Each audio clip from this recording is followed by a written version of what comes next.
Hello, everyone. This is the second part of the Cuban Missile Crisis chapter. We will learn how did the crisis play out and how did it ended.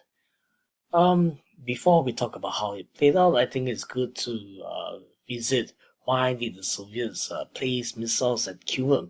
Now, first of all, there is military and strategic advantage for placing missiles in Cuba, right? Because Cuba is extremely close to America. Uh, in times of a hot war, right, between the Soviet Union and America, the Soviet Union will be able to launch missiles at America and hit America before America um, could launch missiles at the Soviet Union and hit the Soviet Union. This is what we call the first strike capability. Right, so distance matters in a nuclear exchange. So by having the missiles close to America, the Soviet Union is able to hit the Americans and possibly destroy their missiles before the American missiles could be launched at America. The second point would be to counter the American Jupiter missile station in Turkey. Um, the Soviet Union is not the only one that wants to achieve first strike capabilities.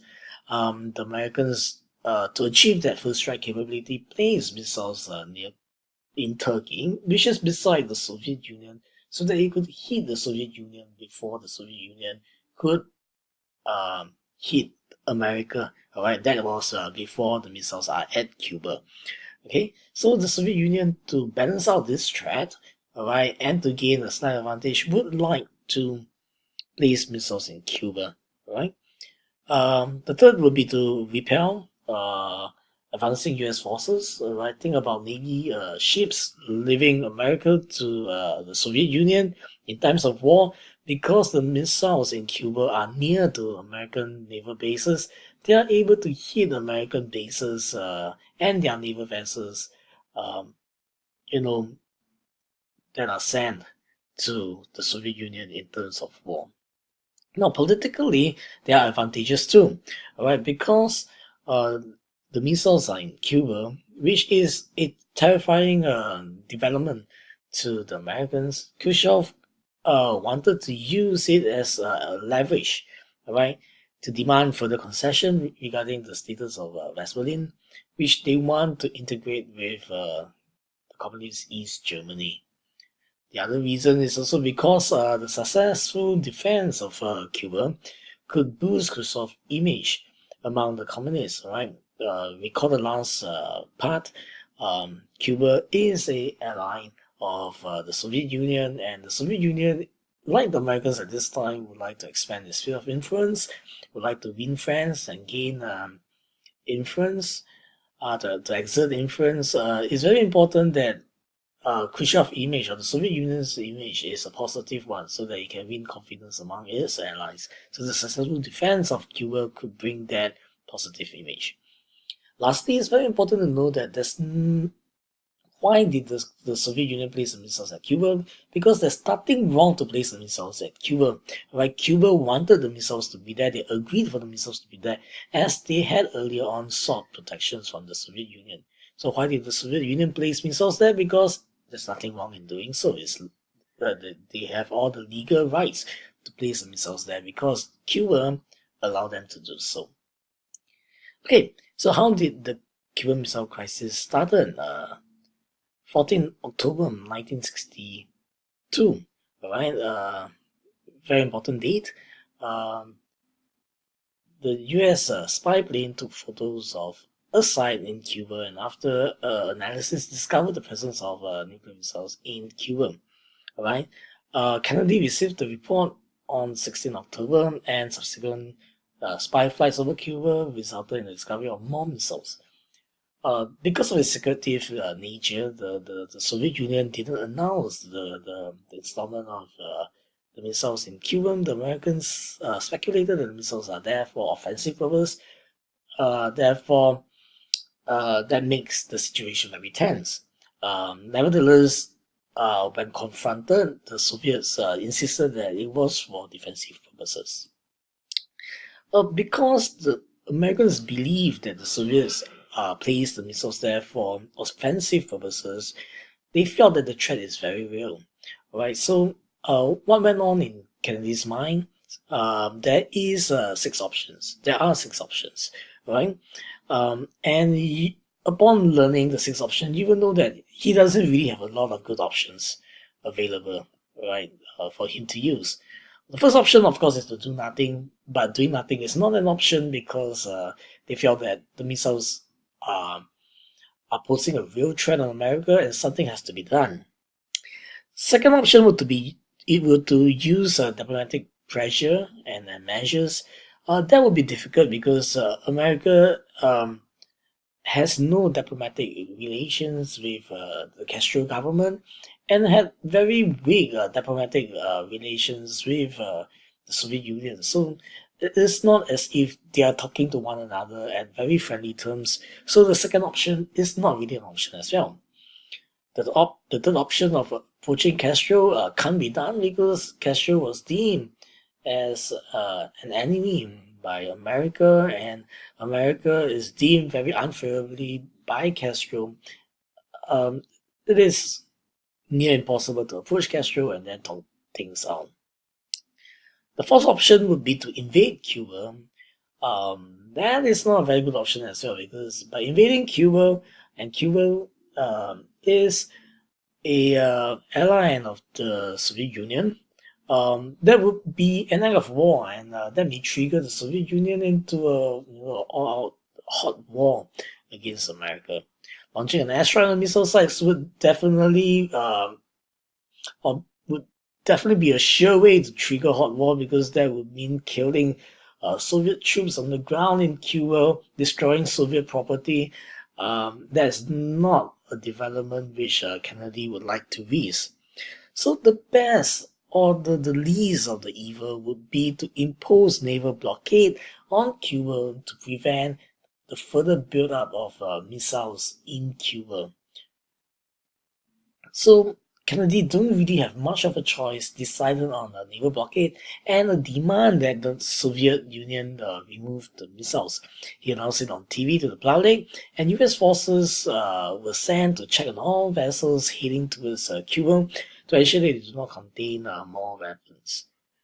Now, this strategy used by Kennedy did not spark an outright war, but nevertheless escalated tensions with the Soviet Union. Khrushchev was particularly shocked upon knowing that about the blockade because, in his view, a naval blockade is an act of war, right? Khrushchev, therefore, in anger, made 2 sets of decisions. The first set of decisions would be he condemned the blockade, wrote to Castro to assure unwavering support, announced that they will ignore the blockade, but told his ships to return to port, secretly told his ships to return to port, and those ships near to Cuba to reach Cuba ASAP. The second set of instructions will be to permit the use of nuclear weapons on US forces if hostility broke out. This order was, however, delayed by the defense minister as he was afraid that the Americans would to intercept the message, read the message, and then further antagonize the Americans, leading to even more ghastly sparring of tension with America. Castro, on the other hand, as a response, ordered the mobilization of Cuban forces and declared that they're willing to fight to the end in case of war. After his initial angry reaction, Khrushchev managed to reflect over the situation and realized that, hey, the Americans did not opt for immediate invasion, and his own action did not make Cuba safer. He then sent a letter explaining that he would withdraw the missiles in return for US promise not to invade Cuba. The Americans did not respond immediately, and that gave opportunity for Khrushchev to take a harder stance against the Americans. He demanded that the US would trade the removal of Jupiter missiles in exchange for the removal of their missiles in Cuba. In the language, it would be you remove your missiles in Cuba, in Turkey, I will remove my missiles in Cuba. Upon receiving the two messages, the Americans were shocked, and of course, they would like to only respond to the first one, which is that the exchange is quite minimal. Right? That means the first appeal for peace was to recall the Soviet Union will remove the missiles in exchange for U.S. promise not to invade Cuba. As you would know, because the Americans responded to the first appeal, uh, the Americans definitely did not meet Khrushchev's demands in the second appeal. So again, the Cuban Missile Crisis went back to square one, where there is no compromise between the two. What broke this state of affair, the square one state of affair, would be a US spy plane being shot over Cuba by the Soviet Union, and they captured the pilot. This incident that happened based on decisions made by commanders in Cuba, not decisions made uh, directly by leaders in the Soviet Union, made both Kennedy and Khrushchev reflect and are alarmed by the lack of direct control over their military commanders. All right. Um, they both realized that hey, uh, actions made by their commanders on the ground, all right, could quickly bring the two countries into war, and there's very little they could do to stop or to supervise the decisions made by the military commanders. So it's very likely that if there's another confrontation, or if this crisis didn't end and there is a confrontation, um, an ill-advised military commander may accidentally launch a nuclear missile at the enemy, and that would spiral things out of control into full-fledged nuclear war. So this fear that and this realization that they do not have direct control over their military commanders make them realize that it's very important that they quickly settle for peace. Okay, so Kennedy offered to withdraw the missiles in Turkey, uh, and then in exchange, Khrushchev would need to withdraw the missiles in Cuba. However, because Turkey would not allow Kennedy to withdraw the missiles, or would protest Kennedy withdrawing the missiles to avoid tensions within NATO, the term was that Kennedy will withdraw the missiles secretly, while Khrushchev will publicly remove his missiles from Cuba. Of course, Castro was shocked and unhappy with Khrushchev's deal with the Americans. He did not cooperate with the US inspection of the missile removal process. When Castro threatened to reveal that the Soviets still have tactical nuclear bombs, not missiles, which they agreed to remove, bombs they did not agree, the Soviet Union removed them altogether to prevent another confrontation with USA. Now, what are the factors leading to the resolution? Firstly, there was time that allowed both sides to cool down and consider their response. That makes it easier for Kennedy and Khrushchev to cooperate. Both leaders were also very aware of the consequences of nuclear war and what may lead to the consequences of nuclear war, and that is their very little control over their military commanders on the ground. Alright, military commanders on the ground may, on their based on their own decision, press the missile for war without Khrushchev and Kennedy's approval. Both leaders understood each other's personal concerns and allowed for a safe, face-saving way out. What are the international opinions? Kennedy European allies felt that he has overreacted.